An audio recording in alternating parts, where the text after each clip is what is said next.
Okay. Because it's something like, it said something like continue recording. Okay, so Florian, I'll pass on the word to you. Florian is sitting in Dublin and Anjali in Hamburg. So it's going to be a nice European cooperation for this part. Let's get started. Actually, Anjali is starting the. Ah, Anjali, okay, fine. Good, so you can share your screen. Yeah, I will. Florian, can we have the break after we discuss the 3 modules and then we start with the example problems? Will that be okay? Yeah, exactly. Yeah. Sounds okay, good. Cool. Yeah. Okay. I will share the screen then.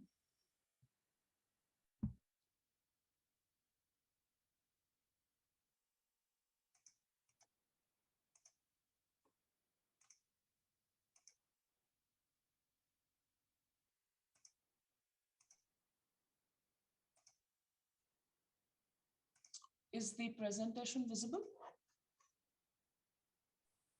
Not yet. I think we see your background. Same problem. Okay. 1 second.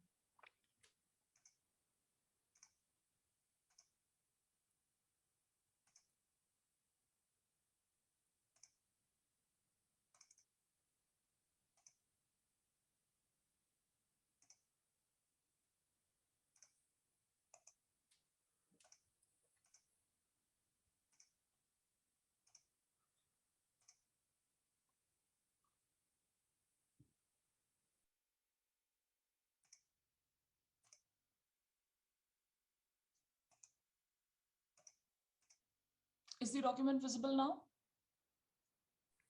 Still not. Please Sorry, we're looking at your yes. file browser. Now? No. Still not? Oh my God. Okay, let me try again.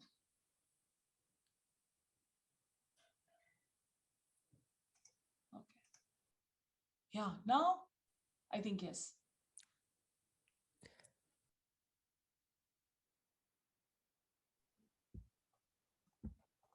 Yes. Yeah. Okay. Cool. Can you? That's good. Sorry. Okay. So good morning, everyone. I am Anjali, and I'm working with Celine in the University of Hamburg as a postdoc student here. And today, me and Florian will be giving a presentation on SPECFEM. So we have had a lot of talk about SPECFEM yesterday and day before. The theoretical background has already been presented.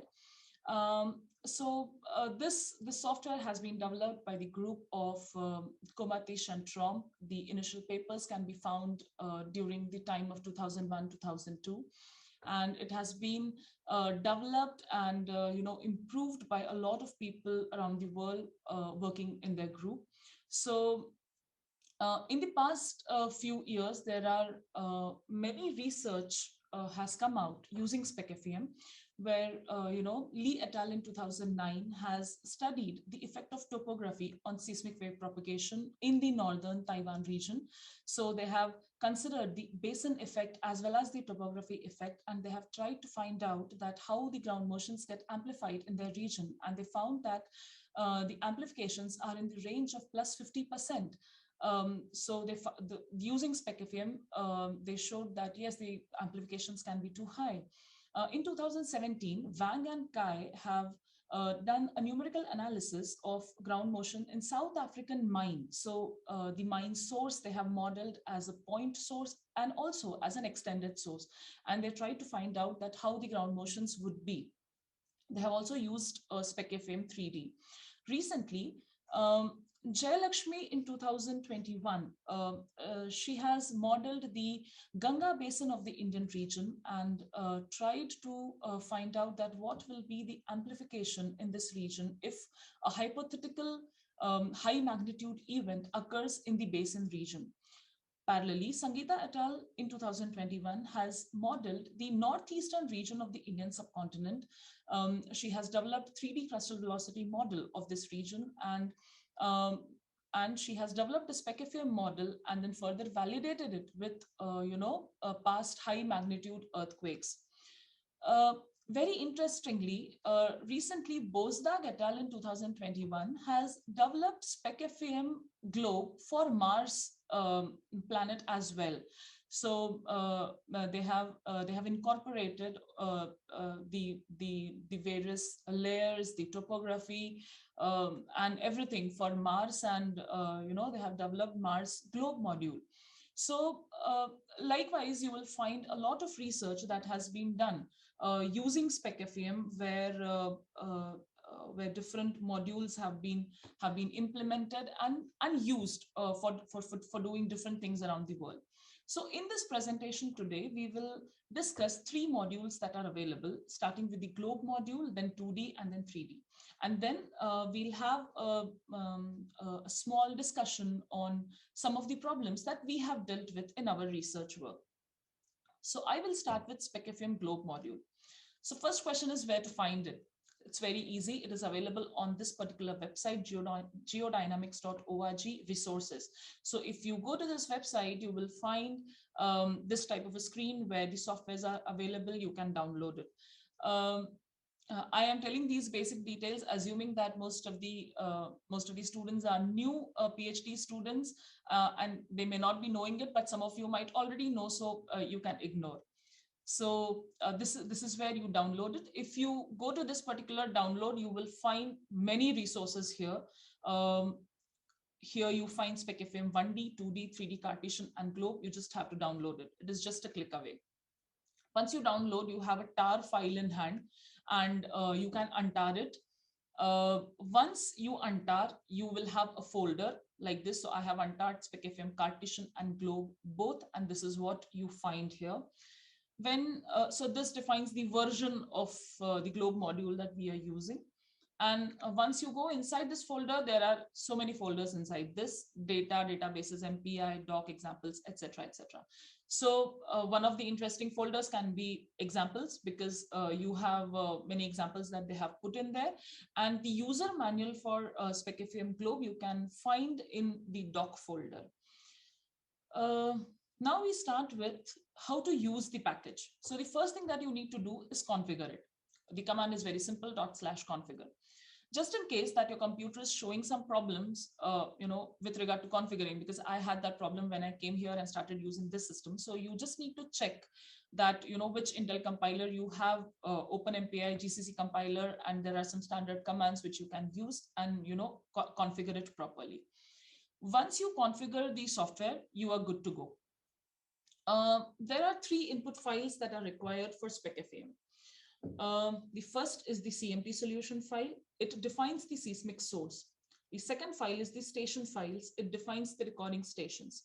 And the third file is the parameter file, known as the par file. It defines all the other parameters related to mesh, related to processors, related to region, everything in the model. So here we start with the source file now. So the CMT solution. This is how a standard CMT solution looks like. So here you can see that this defines the name of the event for the reference. You give the time shift, half duration, latitude, longitude, the depth of the source, and the moment tensor. So if you see the user manual for SPECFEM, you will find this type of a figure for CMT solution where they have given the explanation that what each and everything defines. So you can see that this is the body wave magnitude, surface wave magnitude, the latitude, longitude, everything. The depth has also been given. So this CMT solution, you can find these details from the USGS website for different earthquakes as well. We move to the stations file. So here, this file gives you the details for the recording stations. So this defines the name of the recording station. This defines the network. This defines the latitude, longitude, the elevation, and the burial.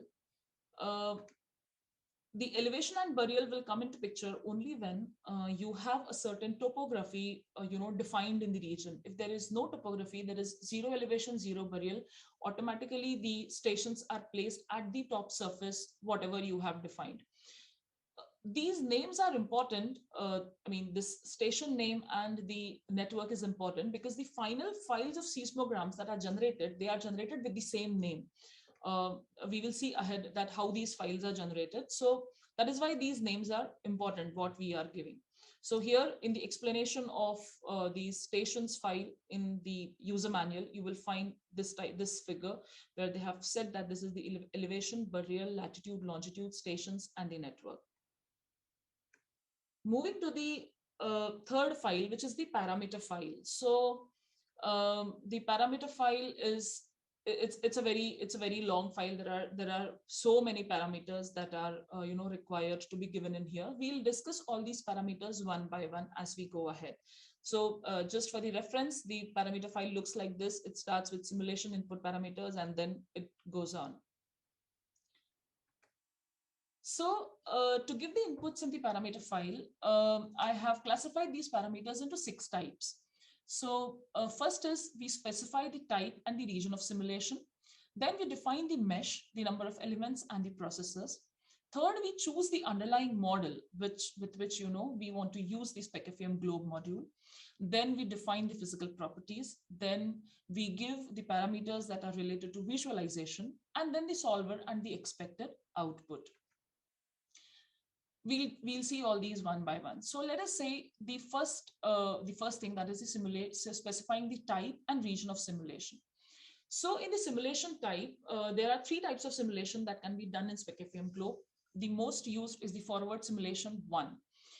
Then comes the noise tomography. For earthquake simulations, by default, it has to be kept to 0. And then say forward can be set to .true or .false. When it comes to an earthquake simulation, which is the most standard simulation that we are interested in, generally, we keep the simulation type and say forward to their default values. Next input parameter that comes in is the end chunks.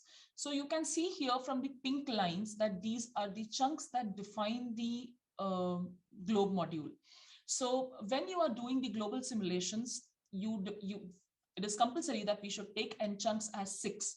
So there are 6 chunks which actually form the whole globe. When we come to regional simulations, it can be given 1, 2, or 3, depending upon how much region of the globe are we trying to model.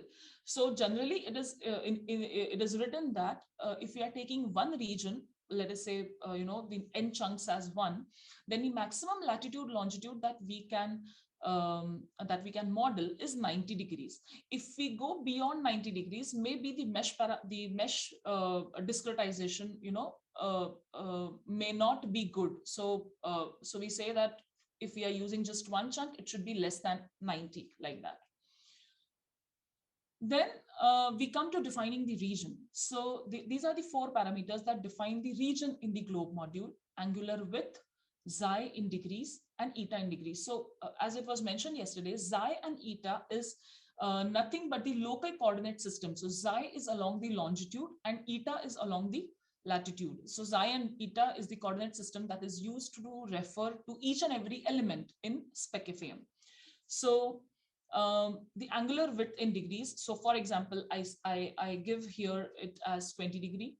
Then angular width eta. So again, I give it as 20 degrees, which is along the latitude. The center latitude, which is, let us say, this region. So I define it as 40 degrees and the longitude as 25, or whatever region we are interested in. Now comes the number of elements in the xi. NEX is number of elements in the xi and number of elements in the eta direction. So these number of elements have to be same in both the directions. This is a requirement, particularly in SPECFEM globe. When Florian explains 3D and 2D, you will know that this is not the basic requirement. But in globe, they have to be same. And also, it is necessary that this has to be a multiple of 16 and 8 into multiple of number of processors in xi, that is NP proc xi. These are the number of processors in xi direction. So the number of processors in xi direction, you can see this equation that the number of elements in xi and number of processors in the xi direction are related by this particular equation. So follows with the number of processors in eta. For SPECFEM globe, nicely, in the user manual, you can find this table where they have mentioned that how you can choose the number of elements in xi direction, the number of processors in the xi direction, and what will be the actual number of processors that you are using to run the simulation. So this can be found in the user manual, chapter 3, page 22. So depending upon how much memory you have, how many processors you have, you can decide upon the number of elements and the number of processors. Coming down to model. So this model can be selected from various models that are actually defined in the SPECFEM globe. So it gives a list of models. They are there in the manual, 1D models and 3D models. So you can see that there are 1D isotropic frame model, transversely isotropic frame model. For 3D, there are transversely isotropic with crust, and so on and so forth. There are many models that are already available. So you can pick up any of these models from here and you can give it, in the model input. So automatically the globe will take this model and run the simulation. Next, we come to the physical properties. So there are 4 or 5 physical properties that are mentioned: oceans, ellipticity, topography, gravity.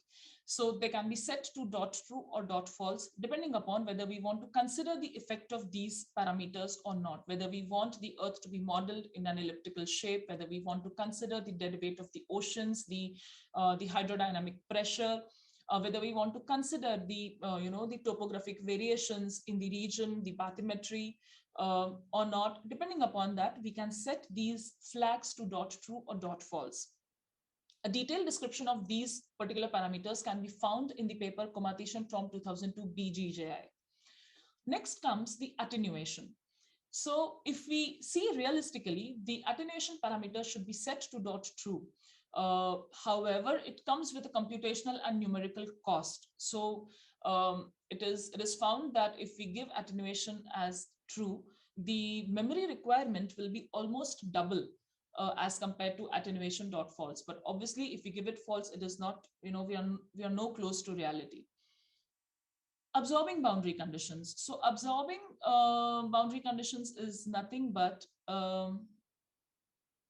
okay, so if we go to this figure here, these are the boundaries. So when we say absorbing boundary conditions, let us say if we are doing a regional simulation, we do not want any waves to get reflected from these end surfaces. So that is why when we are doing the regional simulation, we say that absorbing boundary condition should be true. So all the waves should, should get absorbed and nothing should be reflected back. For global simulations, this flag should be set to .false. Record length in minutes is the total time where you want to do the simulation. So here, let us say I want it for 2.5 minutes.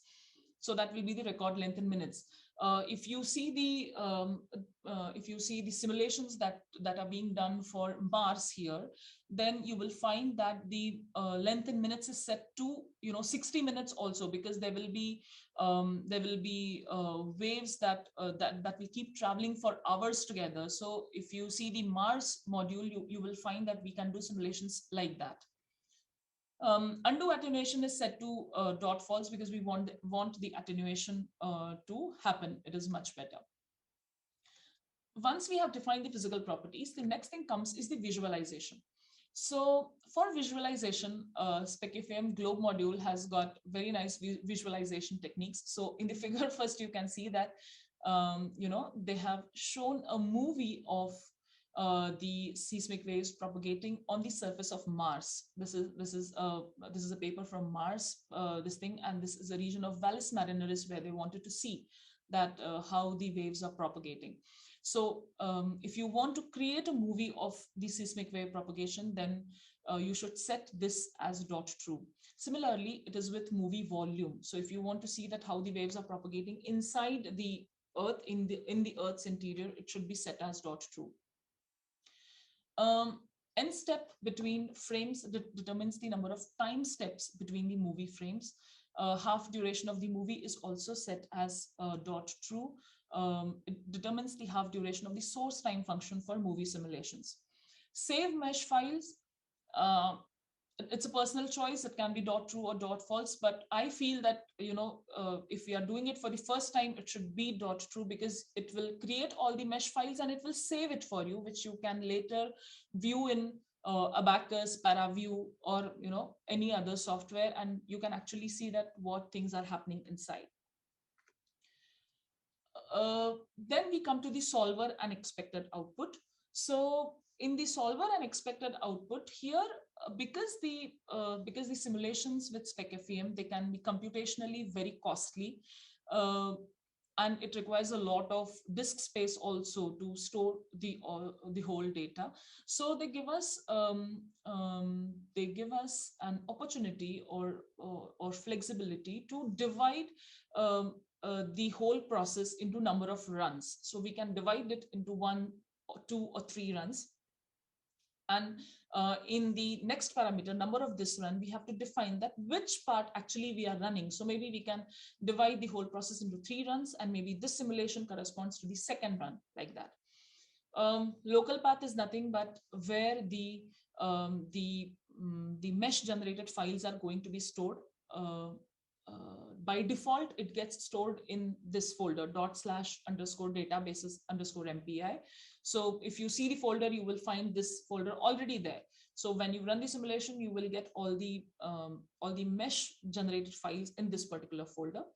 And end step between output info is nothing but the time interval at which you are expecting the timestamps to get generated. Timestamp is nothing but a small file, small text file, which gets generated every time you are running the simulation. It gives you an idea about how much simulation has already run, how much simulation is remaining, and how much time it can take to run that remaining simulation. So let us say that if the 6th or 7th timestamp is generated, it may say that okay, 60% of the simulation is run, 40% is left, and it may take 6 hours to run it, like that. End step between output seismos, it specifies the interval at which the synthetic seismograms are actually written. Now comes the expected output, that in which format you are actually looking for the output. So you can ask for output in the ASCII format, in the SAC format, or in the binary format. Depending upon what you are actually looking for, you can set these flags as .true or .false. The next parameter is rotate seismograms RT. So this parameter, by default in SPECFEM globe, we get the simulations in the north and east direction. If you want it to be in the radial and transverse direction, radial and transverse components of the horizontal synthetic seismograms, you have to set it as .true. This is nothing but save all seismograms in one file. This is if you want all the seismograms to be generated into just one file, you have to set it as .true. If you want it separately for all the stations, it has to be set as .false. That's it. These are the input parameters that has to be set. Once you set it, you are good to go. The next step that we have to do is making the mesh, make MESHFEM 3D. This is the command that is given. And then that's it. You can run the mesher using this particular command. These are the number of processors that you are actually using to run the mesher. Once you run this mesher, I forgot to show it here actually. So once you run the mesher, you will have the mesh files generated in the databases_MPI folder. If at all there is a problem in the input parameters that you have given, then you will have the mesh files generated, but when you open that file, it will be all written error message dot something. So you will know that there is something wrong with the input parameters that you have given. Once you set the input, once the mesher has run, the next step is to run the solver. This is the command make SPECFEM 3D, and that's it, MPI run. Again, these are the number of processors that have to be used. That's it. Once the solver runs, you will get the synthetic seismograms. That's it. It's easy to go. I think now I will give it over to Florian to discuss SPECFEM 2D and 3D. Okay. Yeah. I will stop the. I think I will share from my screen then.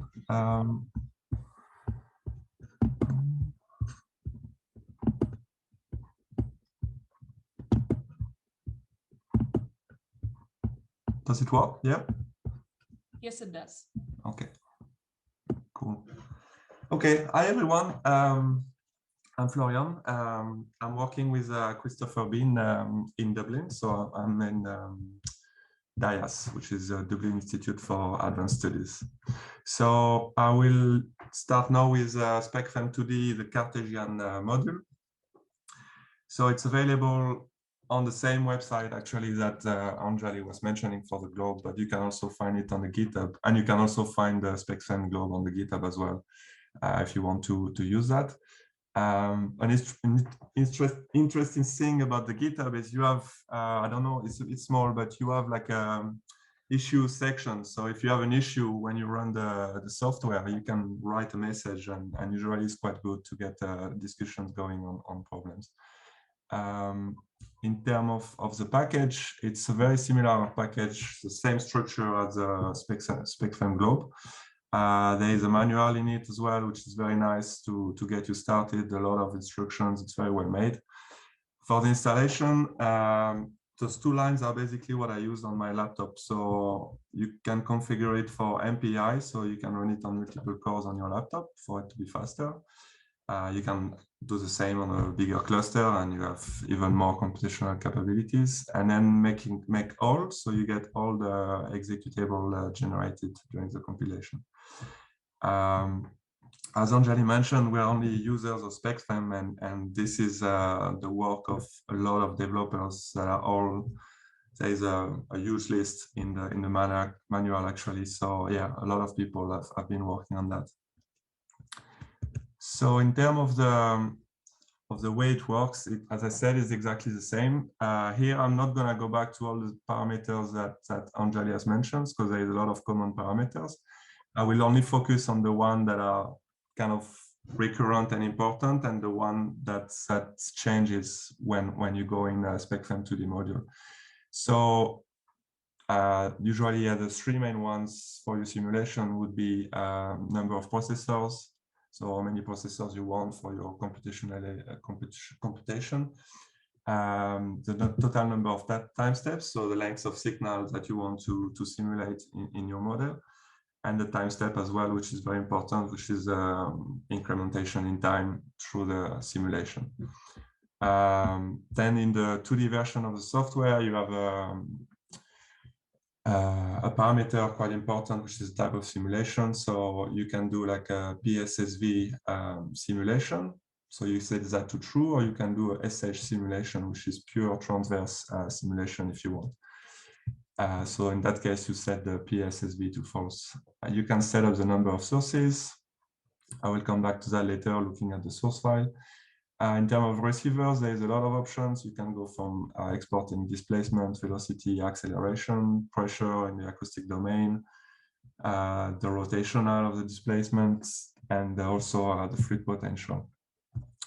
For the stations, so there's two options. You can either use an external file that you will load as stations in your data folder, or you can also create station location directly from the PAR file.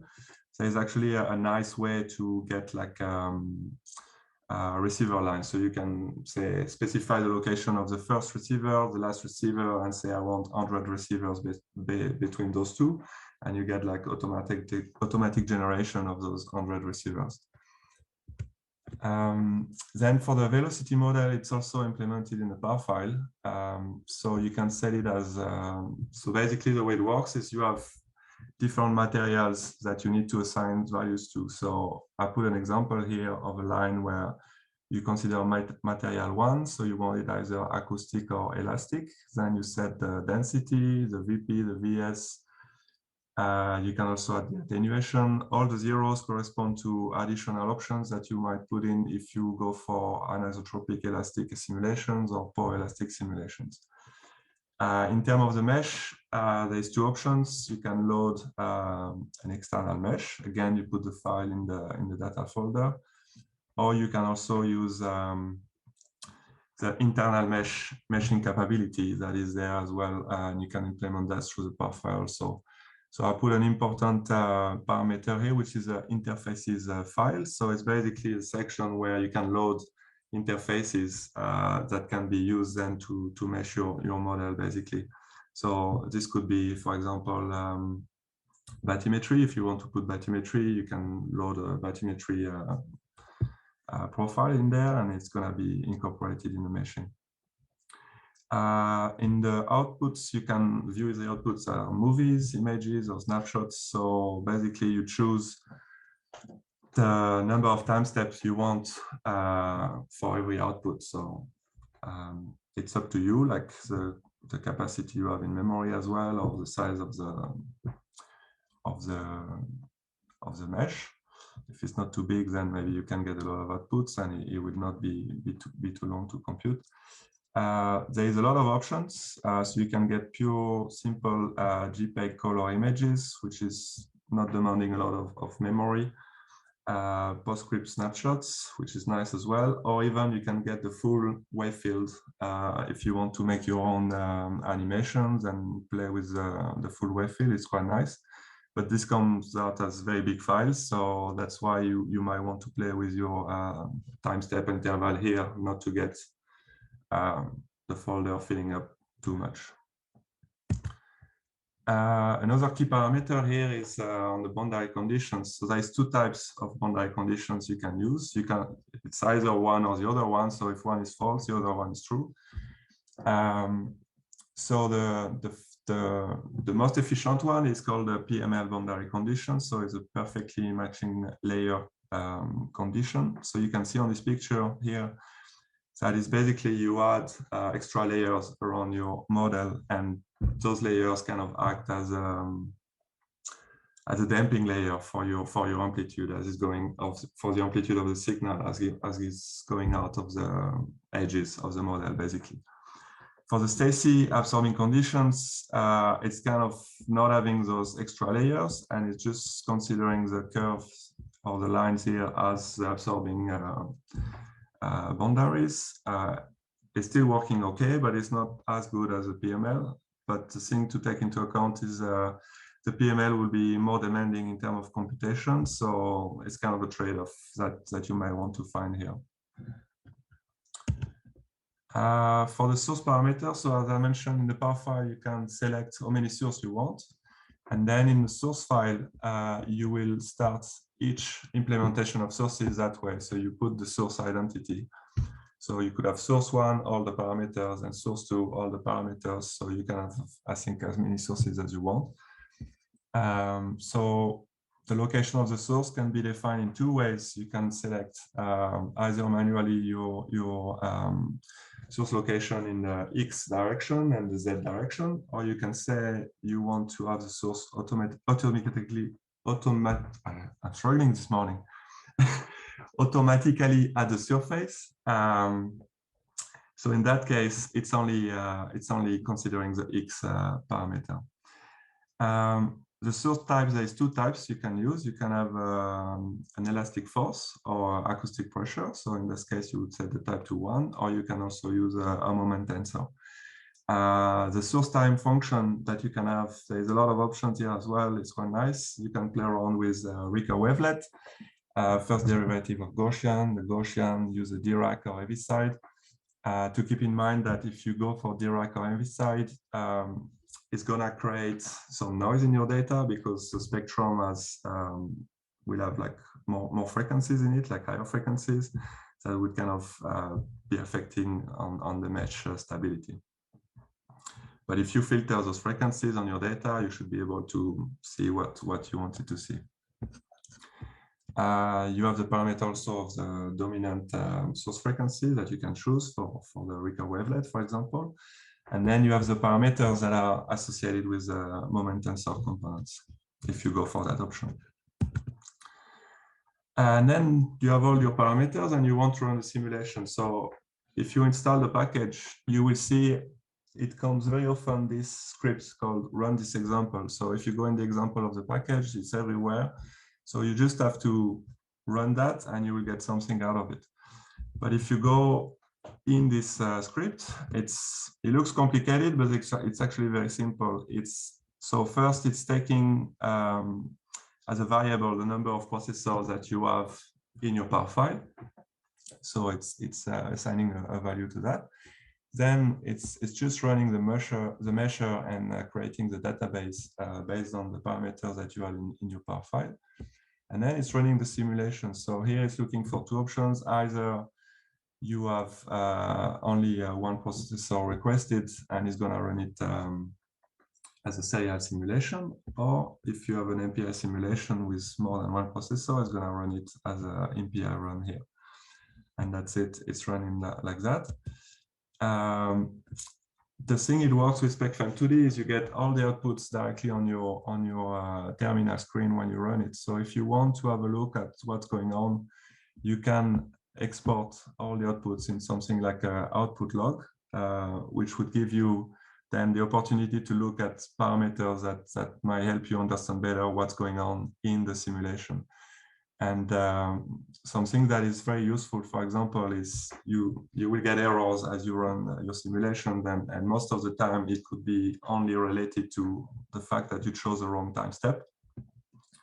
So looking at this file, it's quite easy that you can really check. You can see here for the CFL stability condition, you need to meet this criteria, and it's kind of advising you as well the best time step you could use, the maximum one here, maximum suggested time step. So you will know straight away if you are blowing up the simulation because you were choosing a time step which is too high, for example. You can also see it's giving you an idea of the minimum period resolved as well by your mesh, or the maximum frequency resolved by your mesh, which is quite useful if you don't have that information from somewhere else. So it's kind of a way to maybe improve then your mesh, change the velocity model, refine it, and so on. So it's nice to have all those information there if you need them. There is a lot of examples that comes with the package, which is quite nice because you can then get an idea of how does it work if I want to run an attenuation simulation, or does it work if I want to run an isotropic simulation, an asymmetric simulation, because that's also an option that you have there. I think I saw also a global example of the 2D problem here. There is an example with a Gmesh. I will come back to Gmesh later. It's like a software for meshing. So I think here's an example how to set a mesh, 2D mesh with Gmesh. You can play around with example for moment tensors. Here is I think it's a meshing example of a famous model for exploration, the Marmoussi model, where you can use either the qubit meshing software or the Gmesh meshing software examples here. You have fluid-solid interface examples. There is even, I saw a thermocline example. So I think it's just for acoustic simulations, taking into account the thermocline, so the temperature change in the water columns, that's going to affect the velocity as well, acoustic velocity. Poroelastic example, so a lot of stuff that you can play around with if you want. And in terms of checking the results, so I just took one of those examples. So it's in the fluid-solid folder, and it's basically just considering a sinusoidal ocean bottom. So I just went in that folder, I did the run this example script, I run that, and I got the data and JPEG images output. So the data comes that way.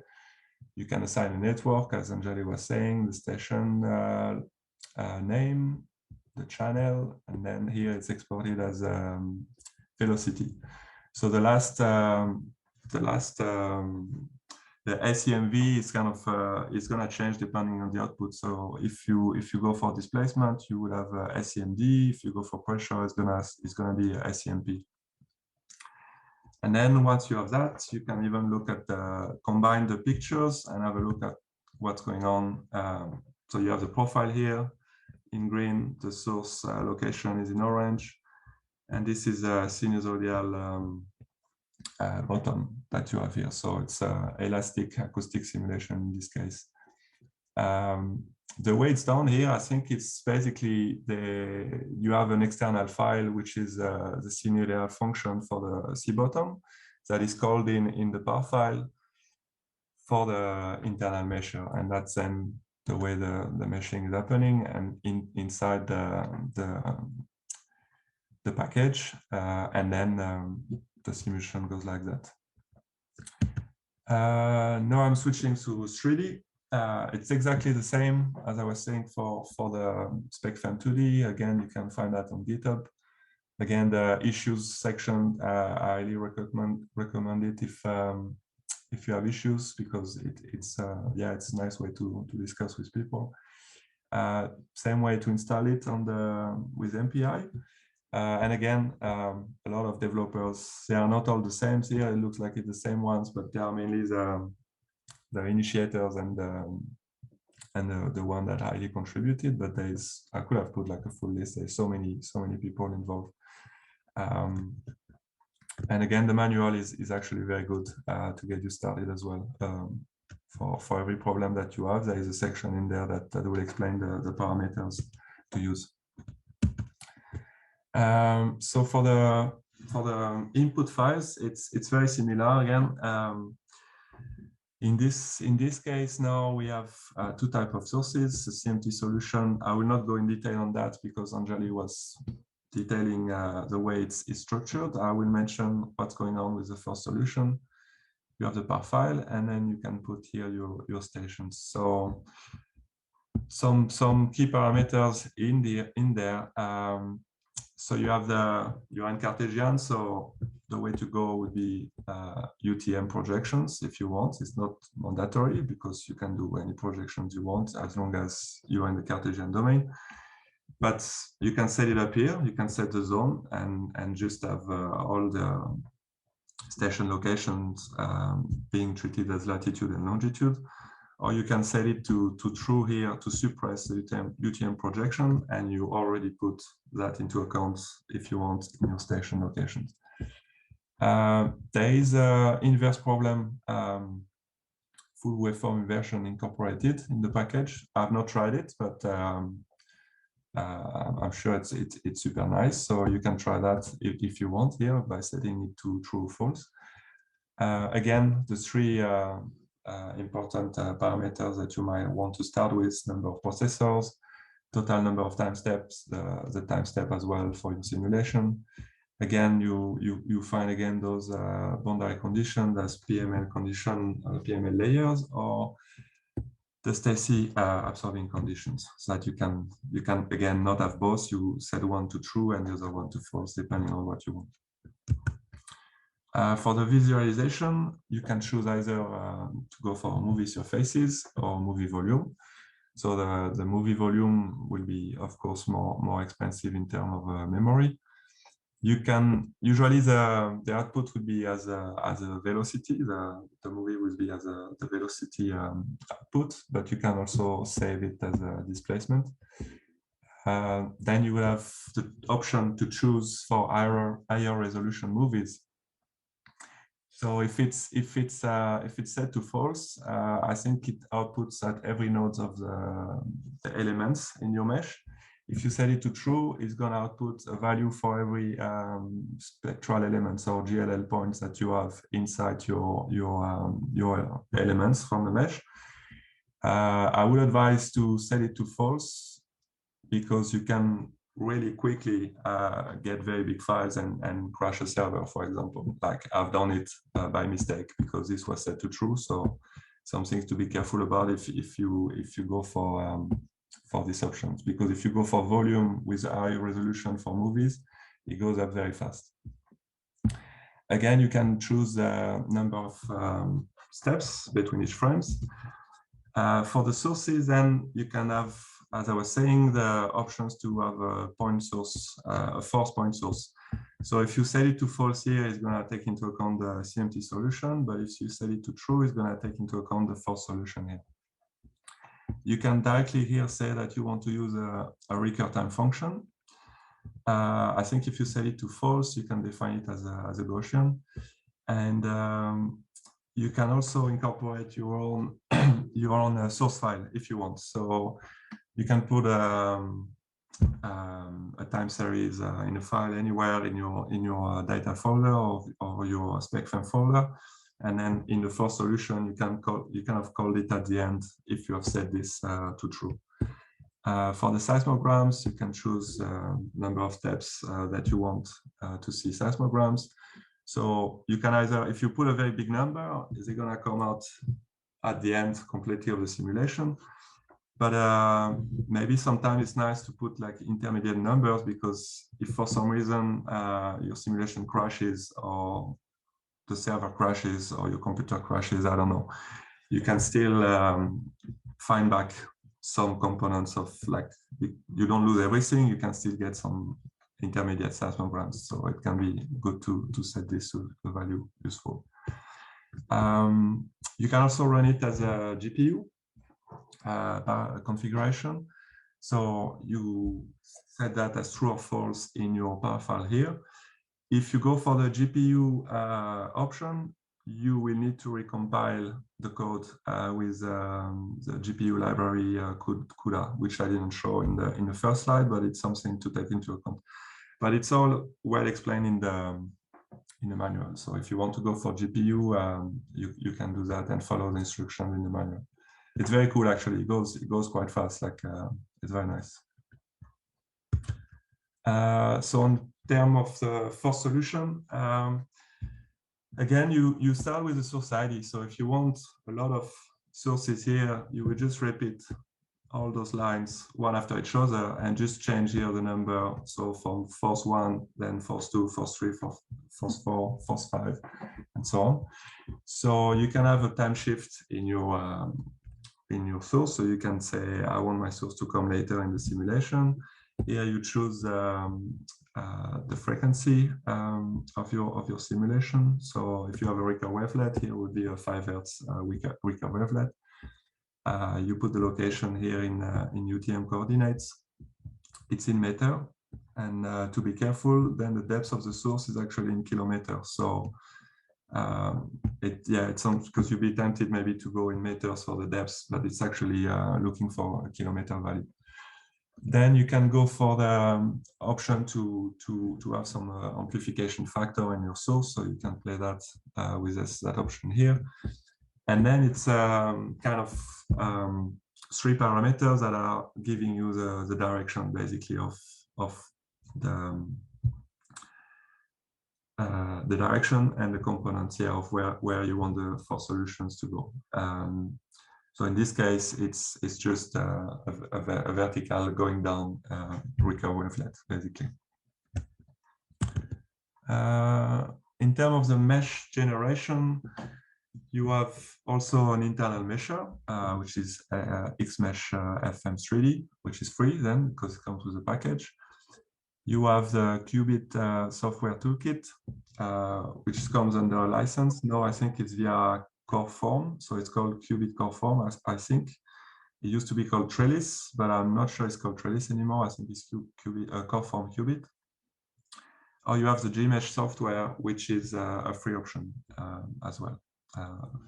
So nice. So there's some nice examples of meshes that you can get here, or even if you want to do like you can see rabbit seismology, it could be an option because someone generated a mesh of a rabbit. So a lot of options. So for the mesh generation, once you are in the software and you want to generate your mesh, so here is an example that is in the manual.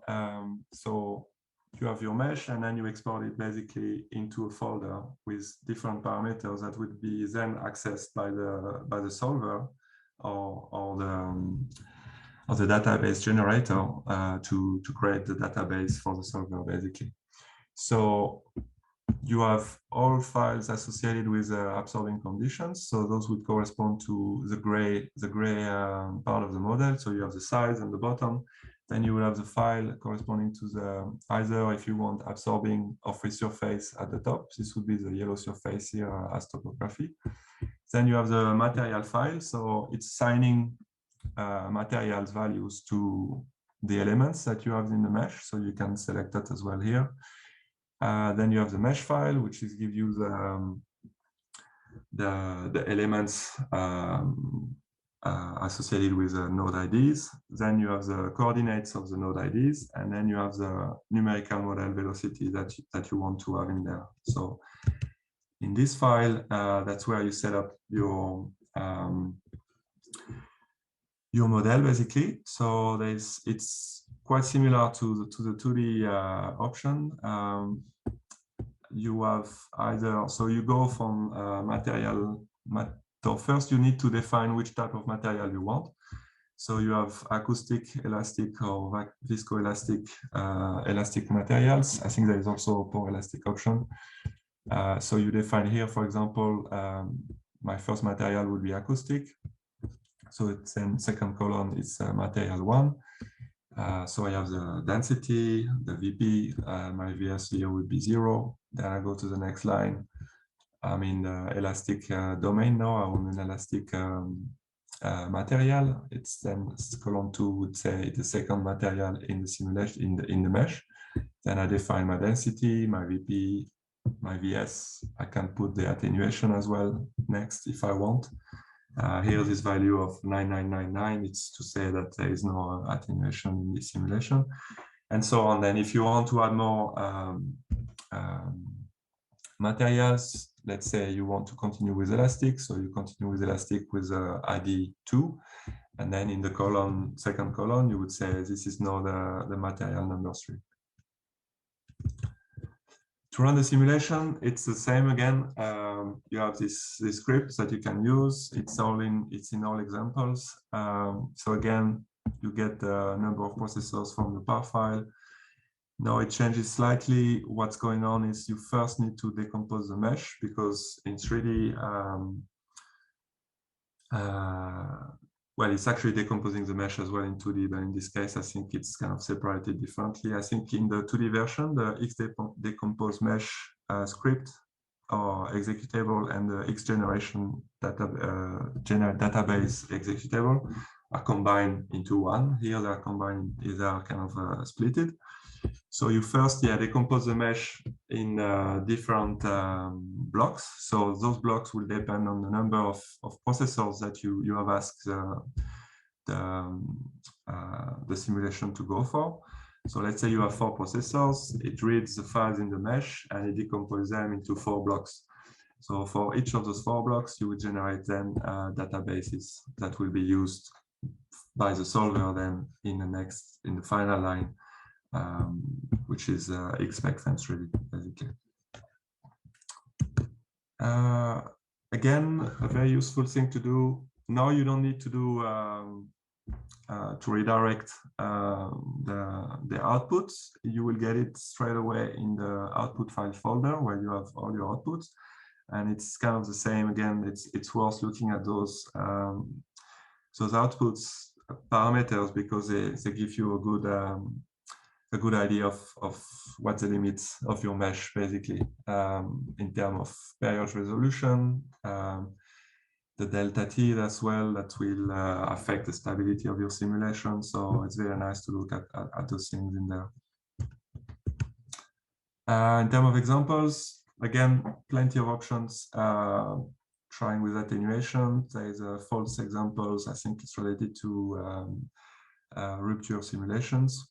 I wouldn't know much more about those how they works exactly, but it's an option. Examples to mesh with the GMesh software. Then there's a nice example about the Mont Saint-Helens.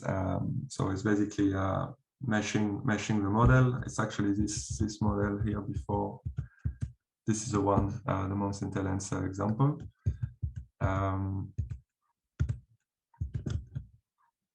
And it's a good example for training with meshing with qubit. Then you have a noise tomography example as well that is there. So if you want to do noise tomography, you can see how it can be done looking at this example.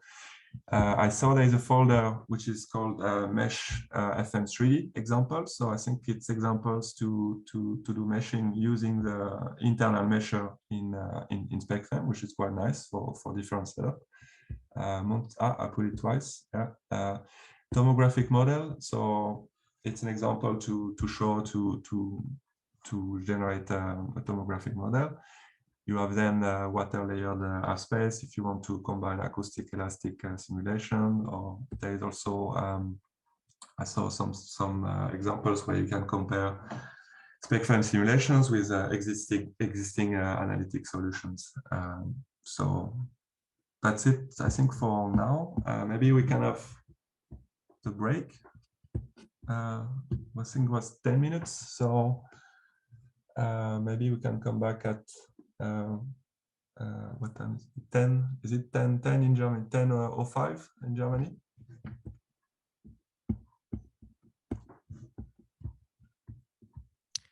Perhaps there are questions.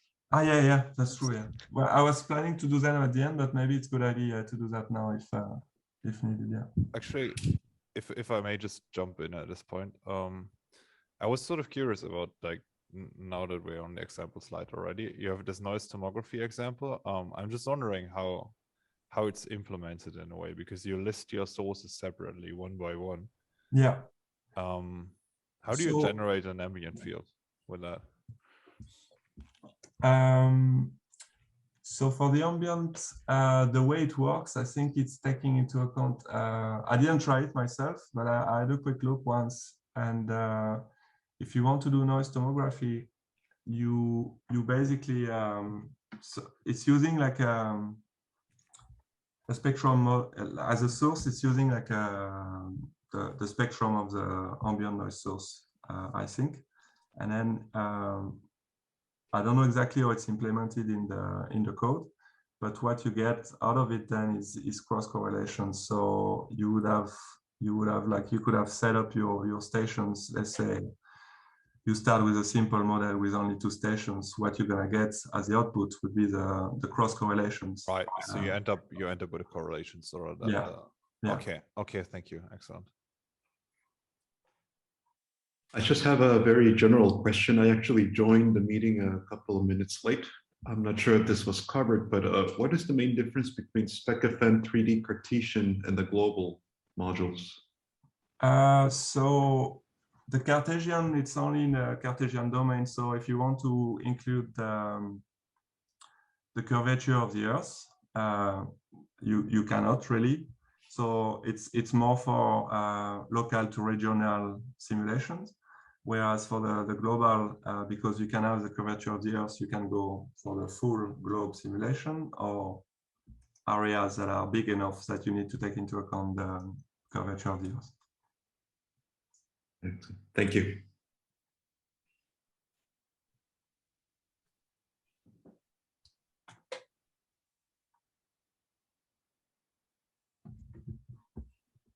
Other questions?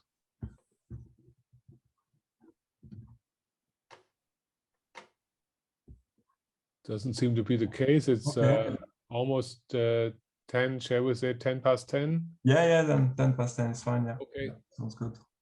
Good.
Hi, Florian. Could I ask you a quick follow-up question? Yeah. So would that imply that the Cartesian package is less intensive when it comes to memory and processor requirements as compared to the global package? No, I don't think so. I think it's just because they work the same way. So it's the size of it's gonna depend on the size of your model, no matter what. So okay. But that doesn't mean that the global is more comprehensive, more includes more like gravitational waves. You can model more like the sediments and everything, or it depends. Like in both cases, you can set up. If you want to put sediments, in both cases, you can set up the sediments. If you want to do I know that, for example, the global, if you go global and you want to include the water layer, it's going to be difficult because it's too big, and depending on which frequencies you're interested in, having the water layer in there, yeah, it's quite demanding. So if you want to do like an acoustic simulation, yeah, but you can do the globe on the local scale as well. right.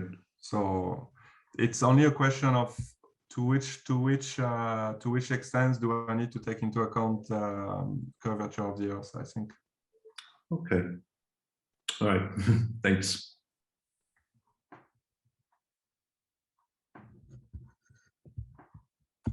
Okay, so maybe I should continue. I'm going to share again.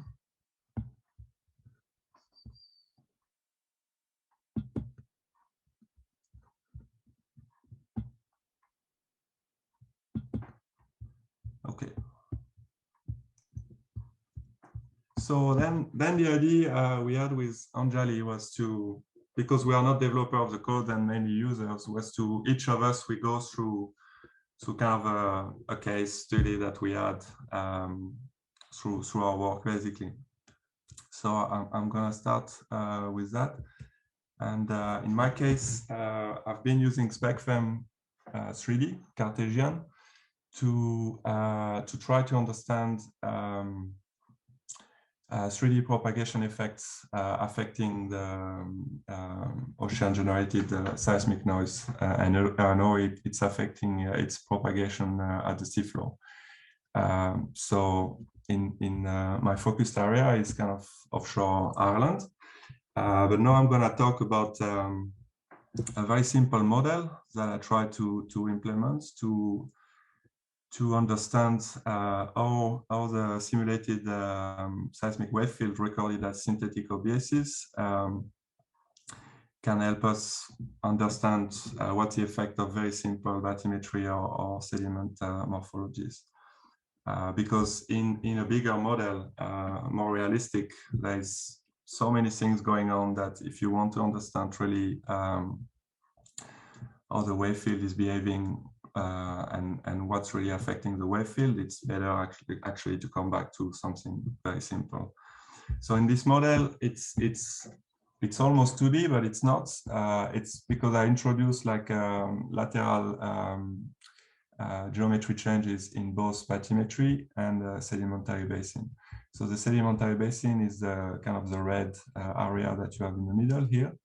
And then for the bathymetry, it's a transition from deep water, which is I think around 2.5 kilometers, to shallow water. I think it's 300 or 200 meters. And there's in my simulation setup, I have two profiles kind of crossing the basin and bathymetry changes perpendicularly.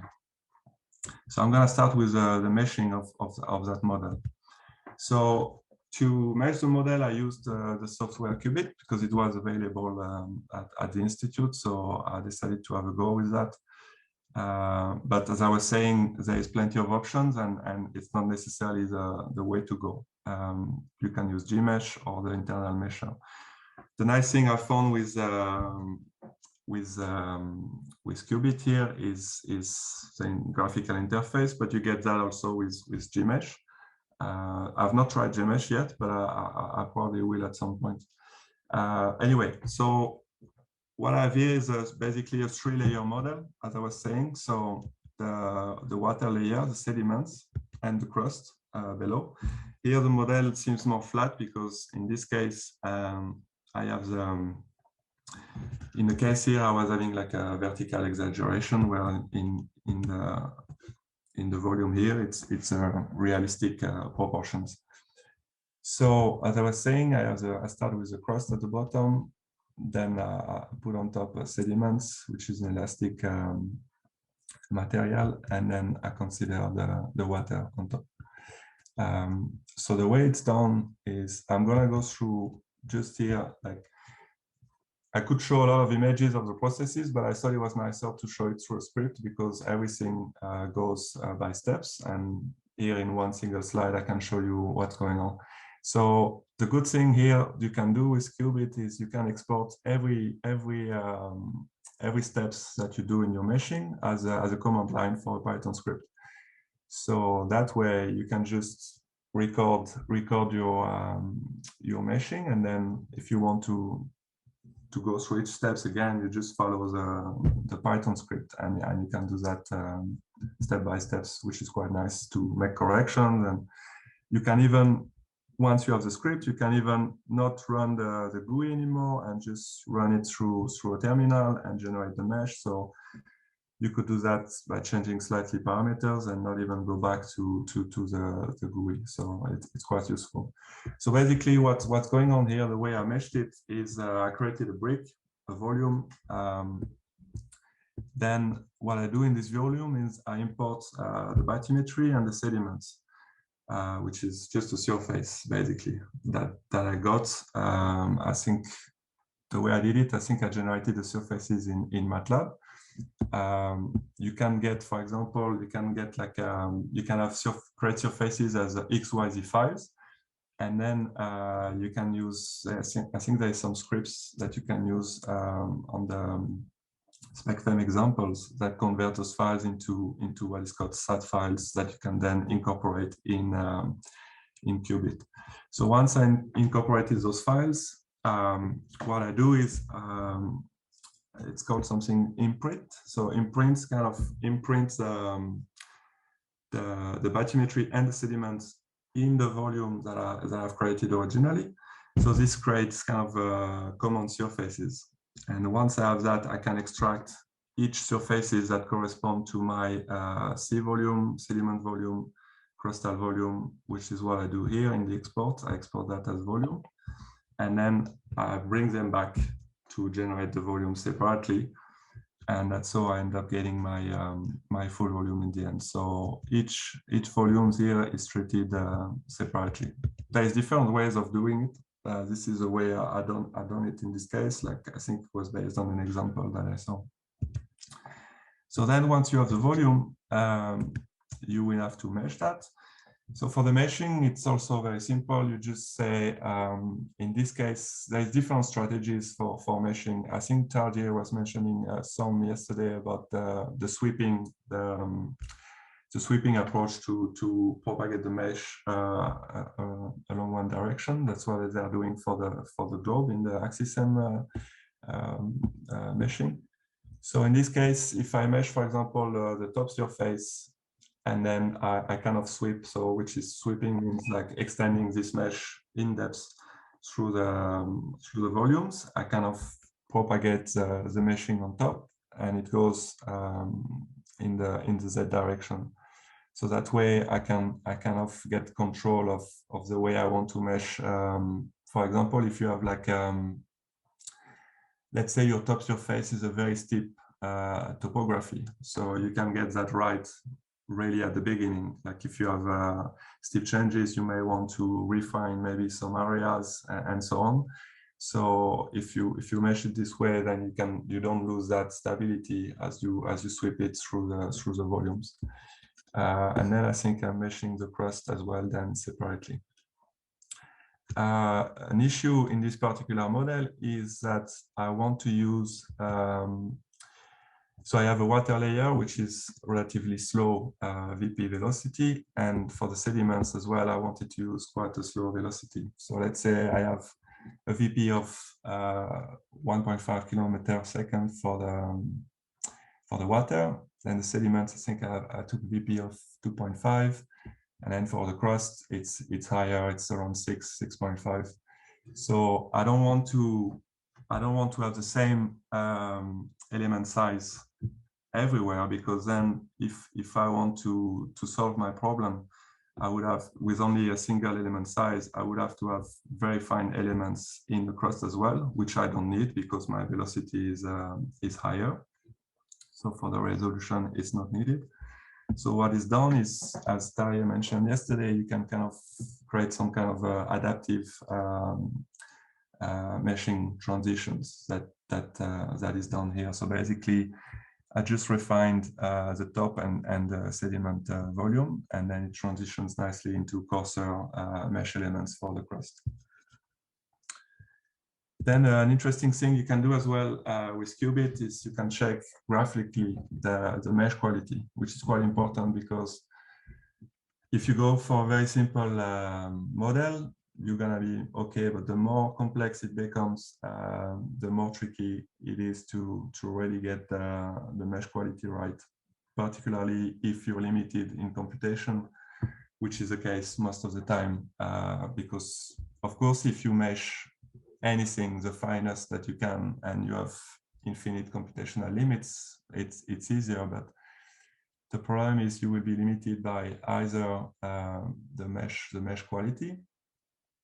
So you can improve that by making it a finer mesh, but then this is gonna consume more memory, and also having a finer mesh means that you also will have to use a smaller delta t in your simulation. So it's also extending the length of the computation in your simulation. So in this case, I computed what is called the skewness. You can also do that. There's a script in SPECFEM that gives you also a nice output in the terminal of the quality of your mesh. So it's also a quick way to check if you're good. So basically in the manual, they say for this value of skewness not to go above 0.75, and if you have an element that is above 0.8, they advise to try to arrange that and remesh. So you can see here in this example where the worst elements are coming from. They're coming from the adaptiveness that I have here, coming from finer mesh to coarser mesh, and also at the edge here where I try to kind of control the refinement at the edge of the sedimentary basin. Also, what I've used here, you can see I don't properly mesh the edge of the basin. I'm extending the sediments all the way with a thin layer. So I will come back to that in the next slide, I think. So this comes down to some meshing strategies that you can consider. I put this example here because I think it's a very nice. It's a very nice paper, actually. It's not about SPECFEM, it's about REXEM, but it's talking about spectral elements in general and the type of issues that you might come with. And the authors are also giving examples of different mesh strategies, which is very interesting. So I was saying, if you have, for example, the edge of a sedimentary basin or even a coastline, you will end up with this type of configuration, which is in the top left, where you might want to model that the best way you can, so really getting the edge right. But as I was saying, this can come as a cost.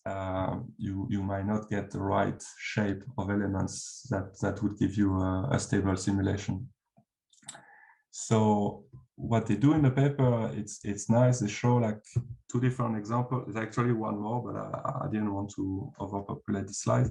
But it's either you consider the true interface here. Let's say you have a sedimentary basin and you consider the true interface. So then you properly mesh the basin edge, or you consider it's just extending as an element layer. So you basically follow the interface up to a certain depth, and then you consider only a thin layer as it goes outside the edges of the basin. And then they compared with the receivers all along the surface. They compared the frequency response in amplitude. Now the amplitude response in frequency for each positions. And you can see here the difference is actually showing which is the difference between the two approaches in terms of frequency resolution. So basically, the second model, which is only an approximation of the interface, is kind of valid up to a certain point. So depending on which frequencies you're interested in, you can kind of find a trade-off somehow on your meshing limitations and so on. So it's quite nice to have these kind of things in mind when doing the meshing. So as they say in the paper, is finding a way to either a trade-off between honoring and not honoring the interfaces in this case. So then let's say you have generated the mesh and now you want to generate the input for the simulation. So that way, again, I put the script for that. It's like here, so I have three volumes. I think there is an error, it should be volume 2 here and then 3, but it's only an example. So I'm assigning here the acoustic, the elastic kind of IDs. So I'm saying volume 1 is ID1, which is acoustic, then volume 2 and 3 are ID2, which is elastic. Then I define surfaces for the absorbing conditions. Here I'm using the Stacy conditions, so I'm just putting the surfaces as an absorbing surface, as absorbing surface. Yeah, I'm not adding extra layers for the PML option. And then I define the free surface at the top, basically, of the model. Then to export that, so you create a mesh folder that is gonna come in your folder where you have the data folder as well. And there is a script called Qubit to SPECFEM 3D.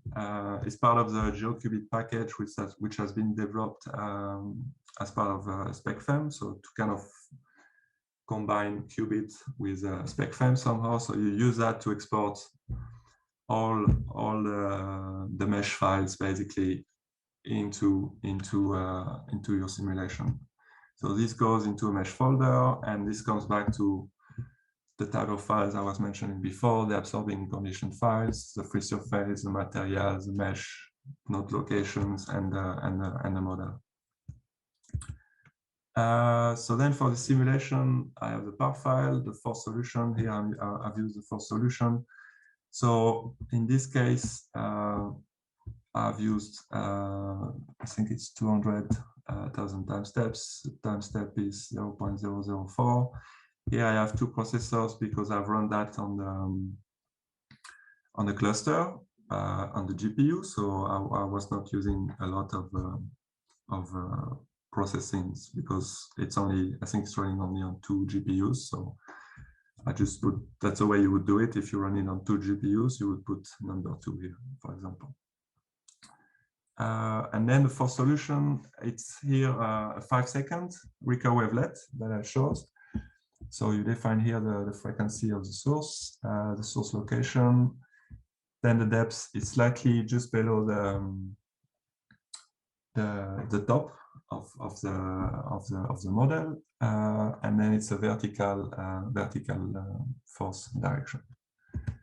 For the stations that I was saying, I have 2 profiles, P1 and P2. So this is the way they are implemented in the station file.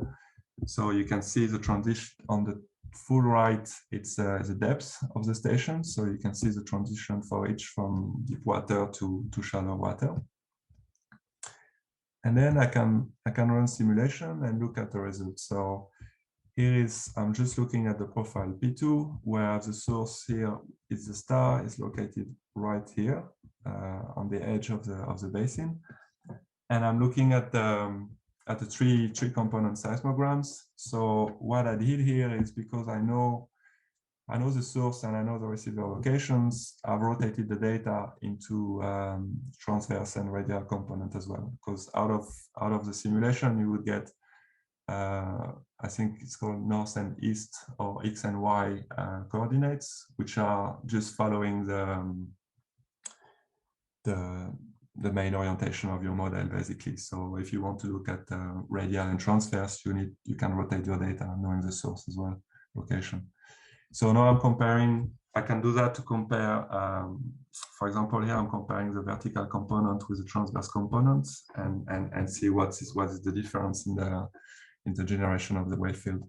So the main idea here was to look at, let's say we have a source located on top of a steep sedimentary edge, steep sedimentary interface.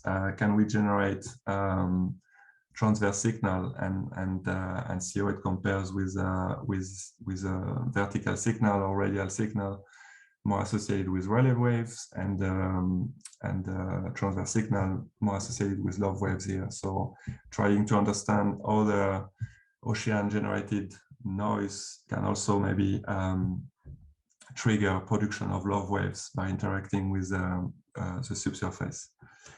And then you can also look at the wave field in terms of animations, which is quite nice, because the profile gives you only a single discretized station locations, but the animations, you can get the full picture, and actually you can see here that you are able to see as well where some side reflections might be coming from the model. So it's not perfect, but it's good to look at it as well, for that sense that you get that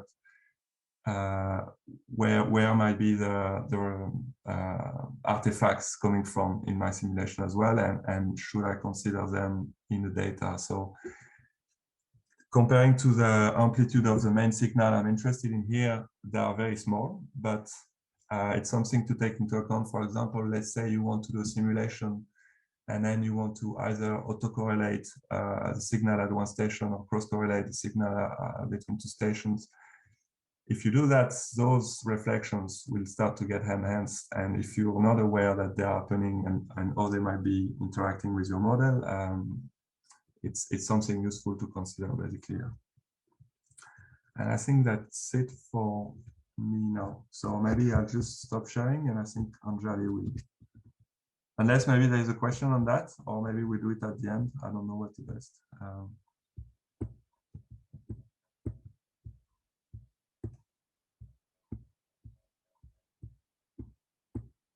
Maybe we can come back to it if questions come up.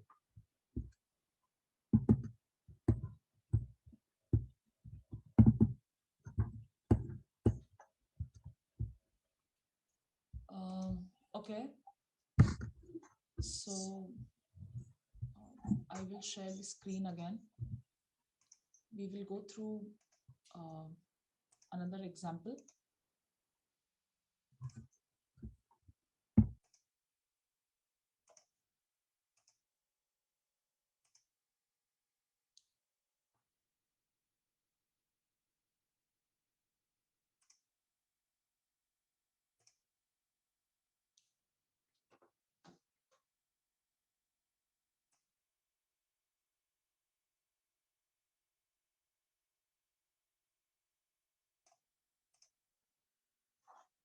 Is the presentation visible?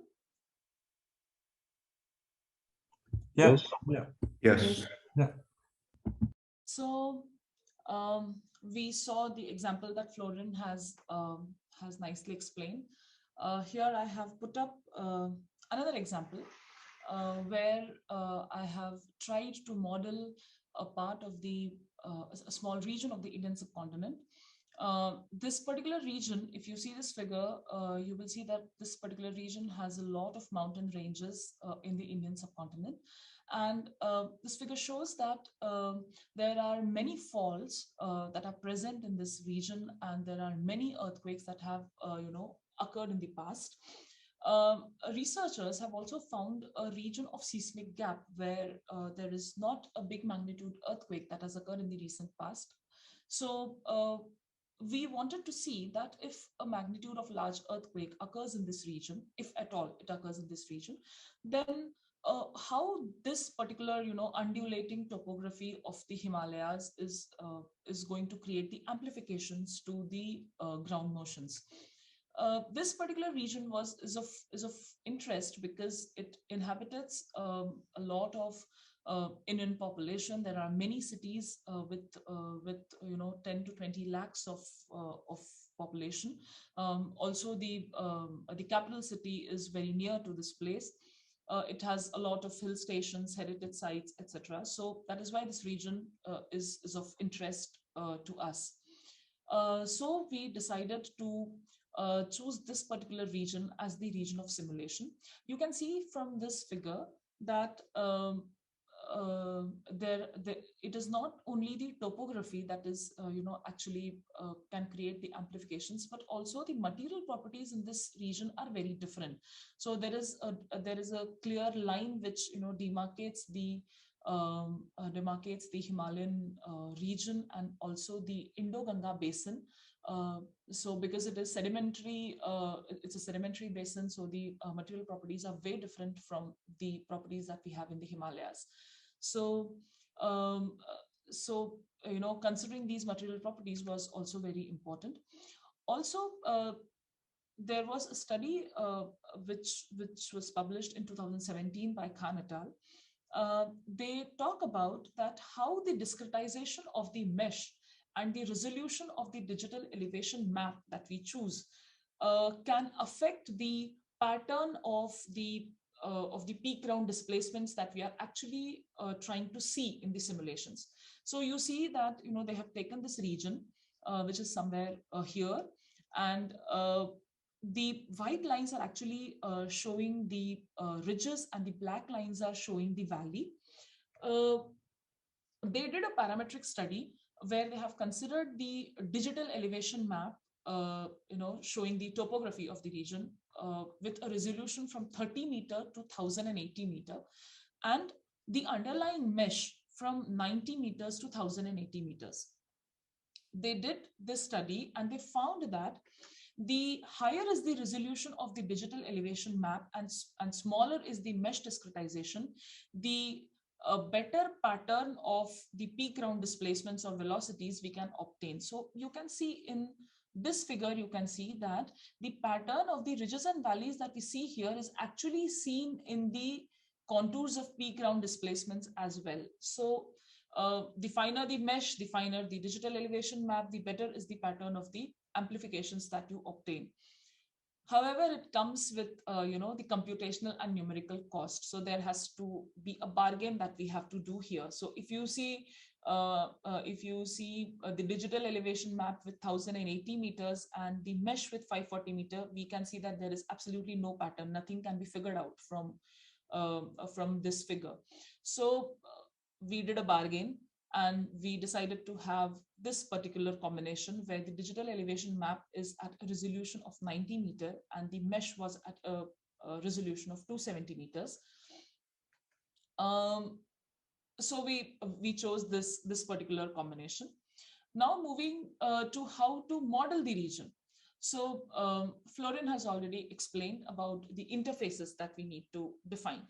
So that particular block I have defined in 4 interfaces. The depth of the block is considered as 80 kilometers. So the last is minus 80. Above this minus 80, the second layer comes at minus 32.4 kilometer. Above that, it is minus 6.8. Then it is minus 5.2. The number of 4 points are nothing but the 4 corners of a rectangle. And when you see the topmost layer, which is actually, considering the topography of the region, you can see that this is the last file interfaces. So I have considered, in order to cater for 90 meter, digital elevation map resolution, I have 4,801 points along the longitude and 4,801 points along the latitude. The maximum elevation in the region is 7,121 meters and the minimum elevation is 131 meter. It's a long file. It has these many points. So once these interfaces are defined, you can see here that the final file that is actually read by SPECFEM, it is number of interfaces is 4. The interface one, which I just showed, the -32 one, we say that it has 2 points in the longitudinal direction, 2 points in the latitude direction. It starts with 77° longitude, 28° latitude, and the 2 points are at a distance of 4 degrees.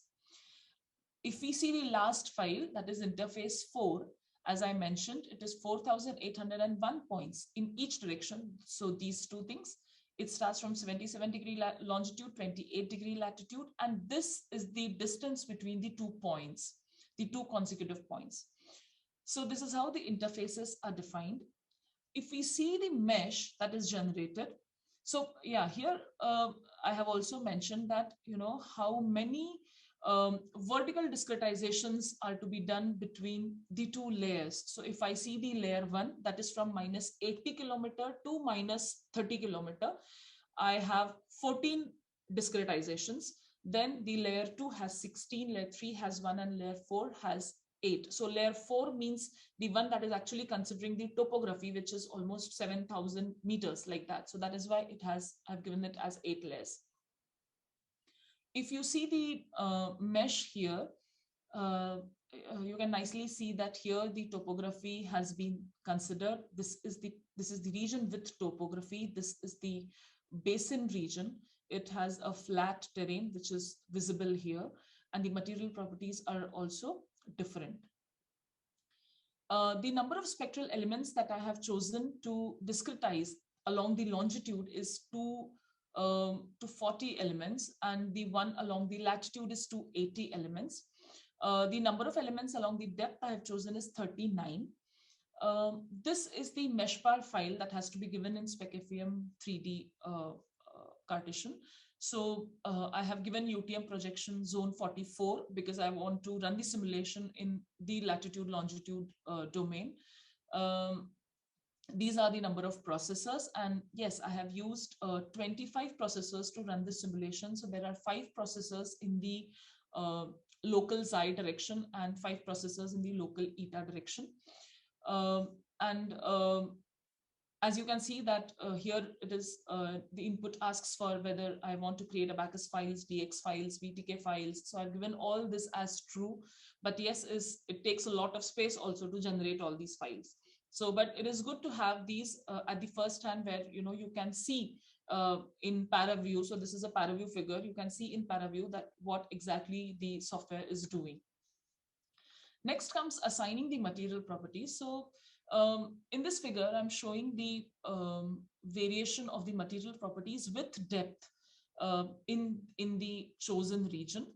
There were total 23 material properties that were identified, and you have to define n materials in the input. So there are 23 n materials, and as Florian had explained previously, so you give a material ID, you provide the density, the VP, the VS, Q, so on and so forth. So here in this file, I will have 23 material parameters. Once you define the material parameters, you have to assign the region where these material belongs to. So that is how the SPECFEM will assign the material. So you can see here that you know, I've given first material. Let us say that it starts from the first element in the xi direction to 240th element. So that means the complete range. Then the first element in the eta direction to 280th element, and in the z direction from the first element to the 30th element, and the material ID is 23.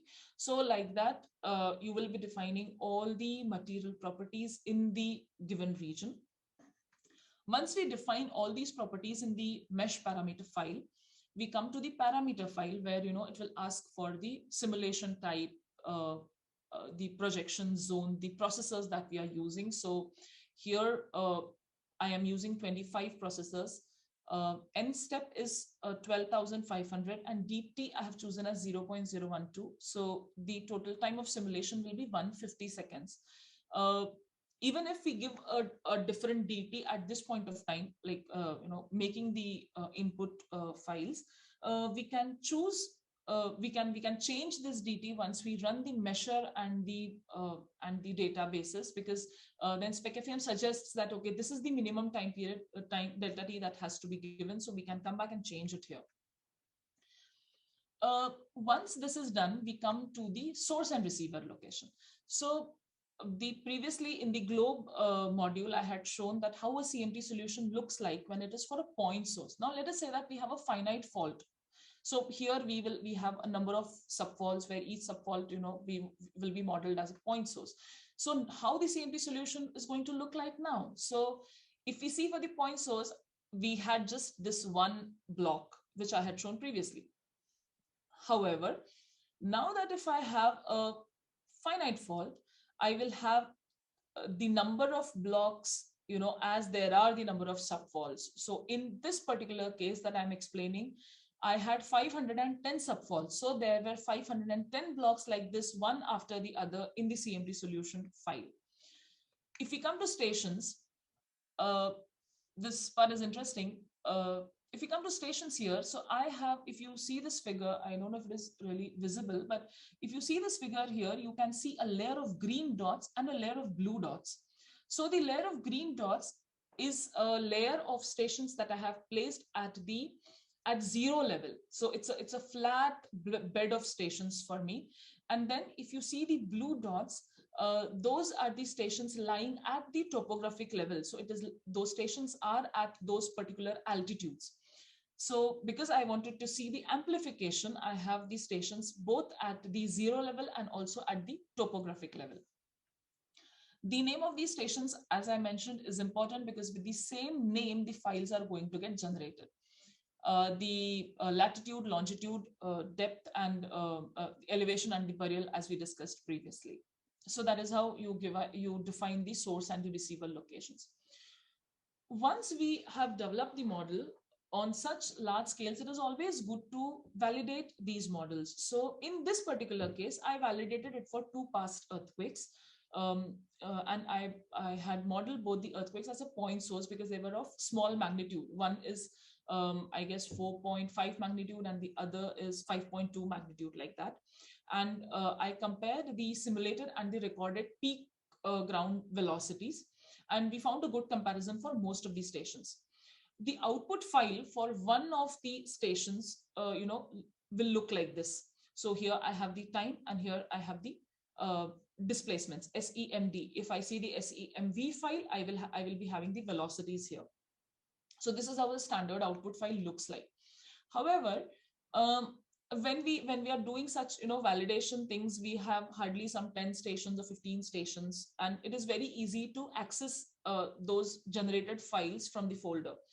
But let us say that in the case that I have run here, I had a bed of 150 by 150 stations, both at zero level and at the topographic level. So my output files folder looked like this, where you will have so many number of files and you may not be able to actually go into the folder and open each and every file. So it was good to you can write your own program to access these files and get the whole seismogram or the peak value or whatever you are looking for. So it saves the effort of going and opening each and every file and seeing it. So once I ran the simulations, these are the results that I've got. I thought it will be interesting to see it here. So you can see that here I'm showing the peak ground displacements. I have plotted it on the topography because these are the stations that are placed on that particular elevation. And because my slip is oriented such that my the region, the epicenter region is or the region of high slips is coming in this particular area. So that is why possibly we are having high displacements here. If I see the topography, if I see the station bed of stations which are at the zero level, I see that the magnitude of the peak ground displacements is less as compared to the one that are obtained on the topography. However, the region of maximum displacement is similar. I plotted the amplifications also. So when I see the amplifications in the horizontal direction, I see that I have got an amplification of 1.8 almost in the P ground displacements, and in the velocities, I got an amplification of almost 3. So that's a lot of amplification that we have got in this particular region. And the detailed analysis of this particular work can be found in this paper. So this is the work that I have done in the recent past using SPECFEM. I thought it will be nice with sharing this work with you all. So that's it. Thank you. Any questions?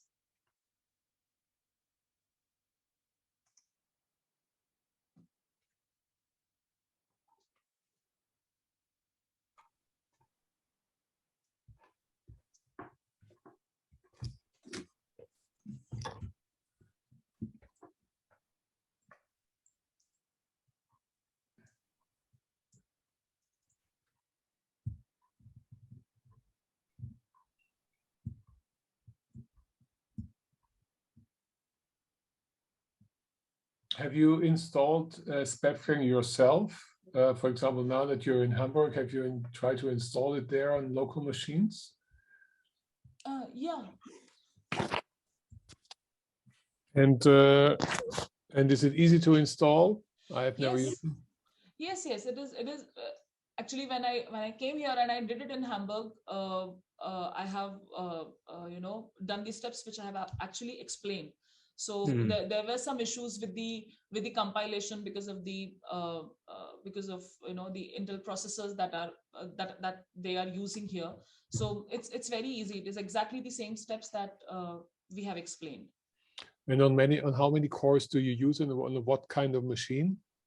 I don't know here, but the Himalayan work that I have actually shown, for that we have used 2 cores, and the total number of processors that we used is 25. Okay. Yeah. Thank you. Your example you just gave right now, did you also, to define your mesh, did you also use Qubit or? No, I have not, because you know that Qubit is a paid software and we didn't have access to it. I have used the mesh solver that is built in SPECFEM. Okay. Yeah, but I'm sure that Qubit works really well, because Florian just explained so many things that can be done using Qubit. So.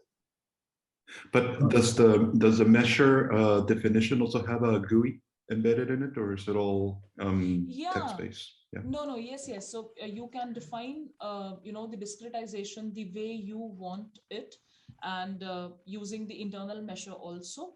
And once the meshing is done, you can view those files in ParaView. So that is what I did. Okay. Yeah. Thanks.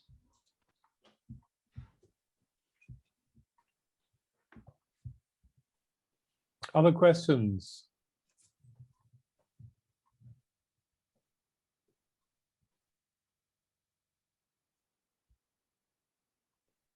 Everything was clear, crystal clear. Thanks to the presenters.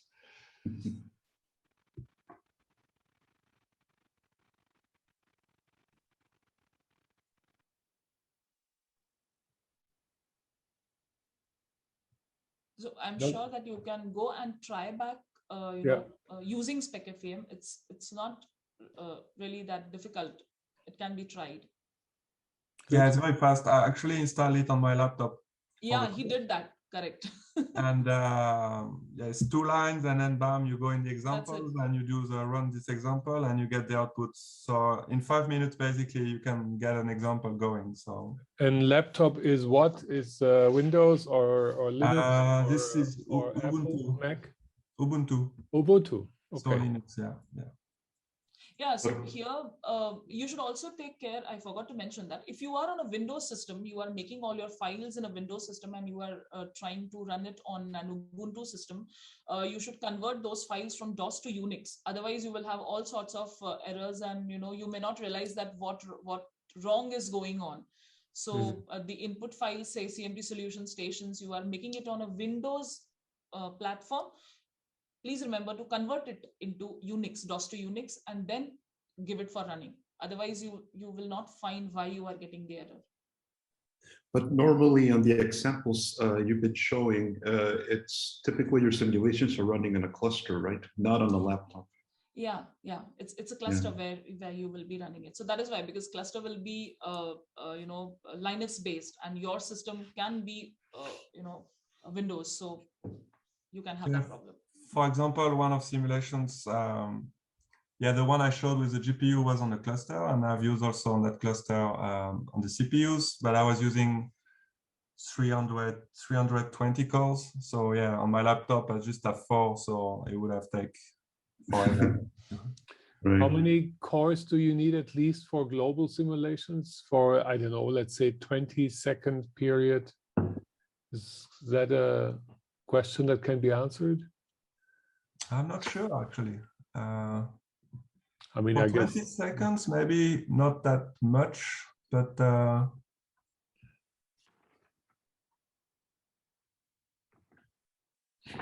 yeah, I don't know. It's probably in the Ebru Bosdag paper. It's probably detailed more. Yeah, I can check. I saw on a description of SPECFEM that it's based only on the continuous Galerkin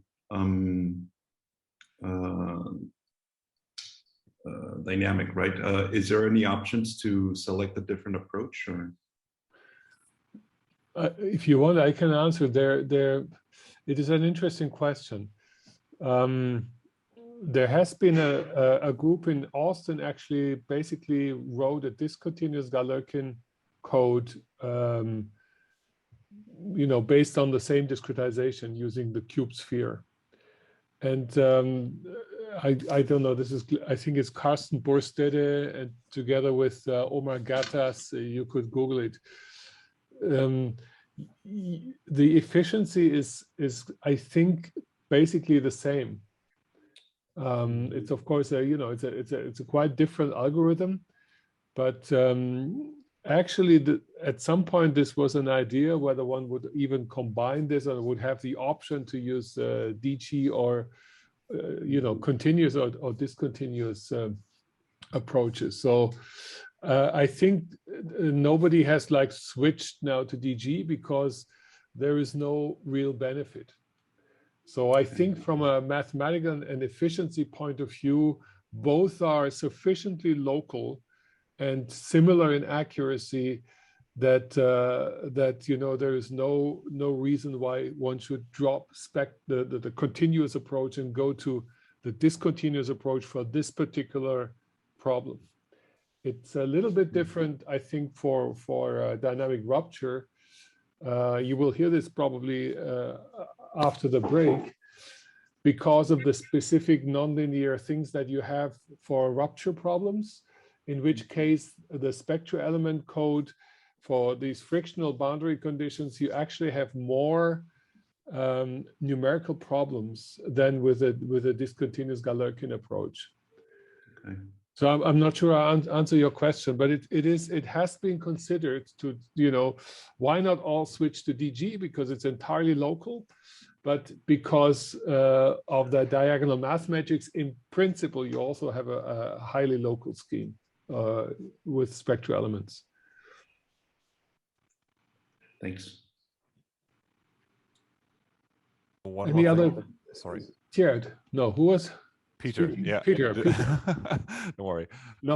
So I see you're laughing all the time, Jared and Sebastian. Tell us your jokes. I'm sorry, Peter.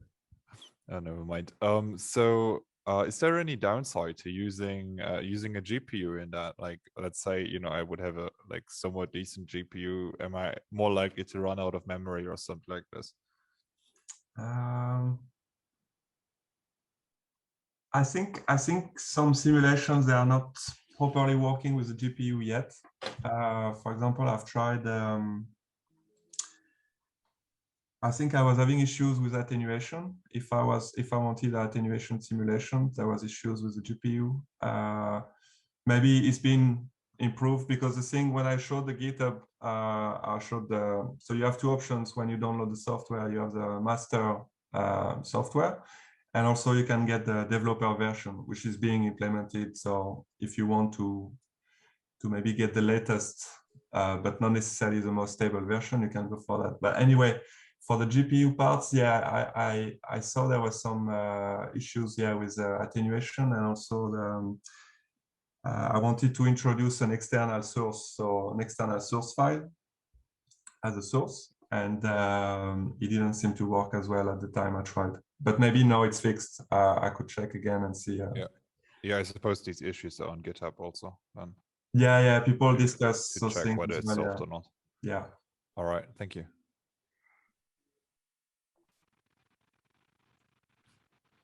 So let's say that if you wanted to try a different approach, like finite difference, or the what we covered throughout the course, like finite element or anything, this software package doesn't cover these, right? You would have to resort to one of the other ones that you were, you know, that list you had yesterday with the different software packages. Is that correct? Yeah. That's again another interesting question. At some point, actually, in the virtual project that I kind of presented yesterday, Jean-Pierre Villot is one of the co-authors. At some point, we were thinking about, let's say, a wrapper, in which case, you know, you define your problem, and then inside the loop, you can basically decide what kind of numerical method you're using. It's a little bit of a crazy idea, and it was never realized. But this idea was actually there to you know, to decide about the specific method during problem solving, if you want. But that's not, you know, it's all. You have to understand, in seismology, we really have domain specific codes, and they all you know, focus on one specific numerical method, and you know, that's the way it is. It may be different in other communities, but our community goes, I think all of them are focusing on one specific numerical method. Okay.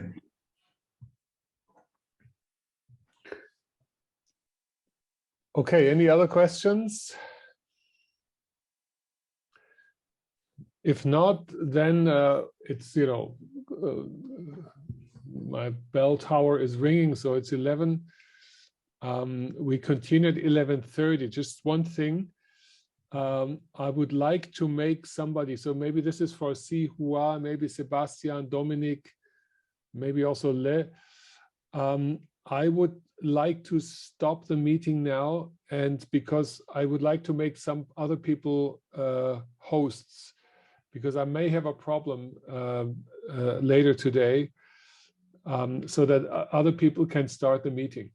Okay, so I will stop the meeting now, and in a few minutes restart it. So please dial back in, and maybe Sihua, you know, at 11:30, just in case it's not open, that you could open it. Okay, and I cannot do that while it's running, and I cannot make other people hosts while it's running. That's the problem. Okay.